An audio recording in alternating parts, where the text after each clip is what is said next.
اور ان رعایتوں کا استعمال کرنا چاہیے. مثال کے طور پر شریعت کہتی ہے کہ اگر آپ حالت مرض میں ہیں، بیمار ہیں، مریض ہیں، یا آپ سفر کی حالت میں ہیں تو آپ روزہ نہ رکھیں. بالکل. اور جو شریعت کا جو بنیادی مقصد ہے اس کو بھی اختیار کرنا چاہیے.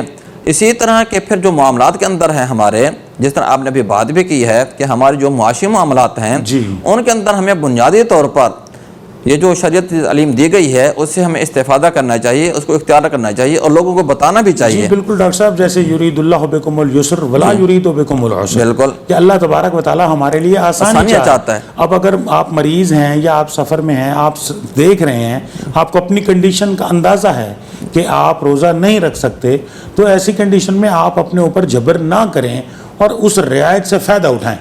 اگر آپ اس رعایت سے فائدہ نہیں اٹھا رہے تو آپ اس میں تو شریعت نے جو رعایت دی ہے ہم اس رعایت سے استفادہ نہیں اٹھا سکتے تو اللہ کے احکامات کا جو بنیادی طور پر ہے ہم اس سے انکار کر رہے ہیں. انکار کر رہے ہیں کہ شریعت. اور یہ دیکھیں ہم اللہ کے رسول کے ہم اسوہ حسنہ کو دیکھیں تو اللہ کے رسول کے فرمانات میں بھی ہمیں یہ چیزیں ملتی ہیں ارشادات کے اندر. کہ بنیادی طور پر یہ ہے کہ مثال کے طور پر ایک دفعہ کا بخاری شریف کی حدیث ہے کہ ایک دفعہ قافلہ کے ساتھ ایک جگہ جا کے اترا قافلہ، اور قافلے کے بعد پھر جو روزہ دار تھے وہ تو گر گئے، نڈھال ہو گئے، اور جو بغیر روزہ دار تھے انہوں نے جلدی جلدی خیمے لگائے اور جانوروں کو پانی پلایا اور تمام انتظامات کو سنبھالے.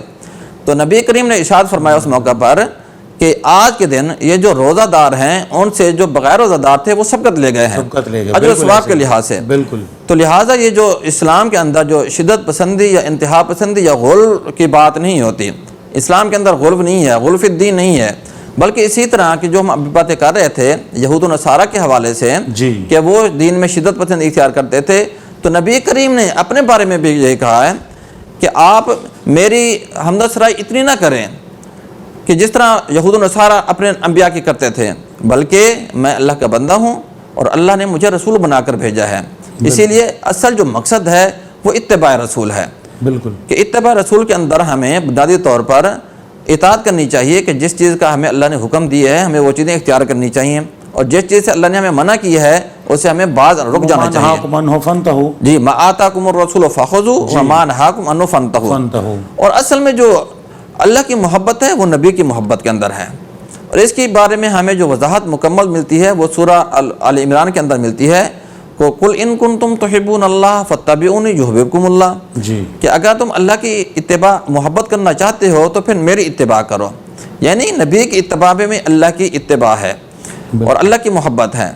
تو یہ جو ہم باتیں کر رہے ہیں ابھی اس حوالے سے، تو ان چیزوں کو اختیار کرنا چاہیے کہ جس چیز کی ہمیں اسلام نے پوری تعلیم دی ہے کہ غلو سے کام نہ لیا جائے بلکہ اعتدال پسندی اور میانہ روی سے کام لیا جائے. جیسے رہبانیت ہے، لوگ جی بالکل اپنے گھر بار کو چھوڑ کے اور باہر نکل جاتے ہیں اور کئی سال تک اپنے گھر کی خبر نہیں لیتے.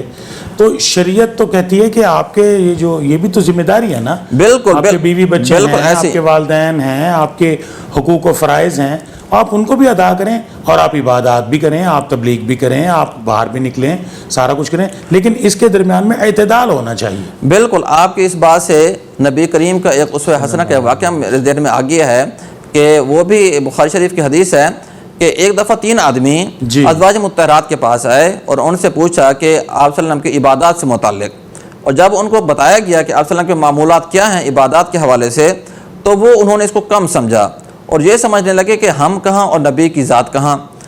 اور جب نبی کریم وہاں پہ آئے تو انہوں نے کہا کہ میں آپ کی طرح اللہ کا بندہ ہوں، میں روزے بھی رکھتا ہوں، افطار بھی کرتا ہوں، نمازیں بھی پڑھتا ہوں، نفل بھی ادا کرتا ہوں، اور اسی طرح میں ازدواجی معاملات بھی ادا کرتا ہوں کہ میری بیویاں بھی ہیں، میں ان کے پاس بھی جاتا ہوں. تو یہ جو ابھی باتیں ہو رہی تھیں کہ اسلام میں اندر جو ربانیت کا کوئی تصور نہیں ہے جس طرح عیسائیت کے اندر ہمیں ہے، تو ہم نے یہاں پر اثر عبادات کے ساتھ ہمارے معاملات کے اندر جو ہمارے جو معاملات ہیں ان کو ہم نے ٹھیک کرنا ہے. وہاں پر جو ہم نے جو اپنا توازن قائم کرنا ہے وہ اعتدال پسندی کا کرنا ہے. جس طرح ہم باتیں کر رہے تھے کہ رمضان کریم کی مناسبت سے ہمارا جو سب سے زیادہ فوکس ہوتا ہے وہ معاش ہوتا ہے کہ عبادات کے ساتھ ساتھ ہم نے معاش کو بھی اختیار کرنا ہوتا ہے. اور اس کے اندر جو ہم اصل میں زیادہ غلو کرتے ہیں وہ اسراف اور تبذیر کے حوالے سے کرتے ہیں. جی جس طرح ہم نے ابھی باتیں بھی کی ہیں بالکل کہ جو فضول خرچی یا کنجوسی کرتے ہیں کہ جہاں پہ ہمیں خرچ کرنا چاہیے وہاں پہ ہم خرچ نہیں کرتے, اور جہاں پہ ہمیں خرچ نہیں کرنا چاہیے وہاں پہ ہم بہت زیادہ خرچ کرتے ہیں. اسی لیے اللہ کا فرمان ہے کہ وَكَانَ بَيْنَ ذَلِكَ قَوَامًا, آپ کا جو معاملہ ہے وہ میانہ روی کا ہونا چاہیے. اور اسی لیے آپ کا فرمان بھی ہے کہ خیر الامور اوسطها, آپ کے تمام معاملات جو ہیں وہ میانہ روی ہونا چاہیے. بالکل بالکل. اور یہ ہم اگر بات کریں تو پھر اللہ کا ایک فرمان ہے کہ جو ہم پوری باتیں کر رہے ہیں کہ وہ ہے ادخلوا فی السلم کافہ, بالکل کہ دین اسلام کے اندر آپ پورے کے پورے داخل ہو جاؤ کہ جس طرح اللہ نے احکام دیا ہے, حکم دیا ہے زندگی گزارنے کا, اسی طرح ہمیں زندگی گزارنی چاہیے. جی بہت بہت شکریہ محترم جناب ڈاکٹر حافظ فیاض احمد فاروق صاحب, اسسٹنٹ پروفیسر شعبہ علوم اسلامیہ ISP ملتان. ناظرین کرام, روزہ اور اعتدال پسندی کے حوالے سے آج کی ہماری گفتگو تھی کہ ہم نے درمیانہ راستہ اختیار کرنا ہے, نہ ہم نے شدت پسندی کی طرف جانا ہے, نہ ہی ہم نے سستی کرنی ہے, نہ ہی ہم نے فضول خرچی کرنی ہے, اور نہ ہی ہم نے کنجوسی کرنی ہے.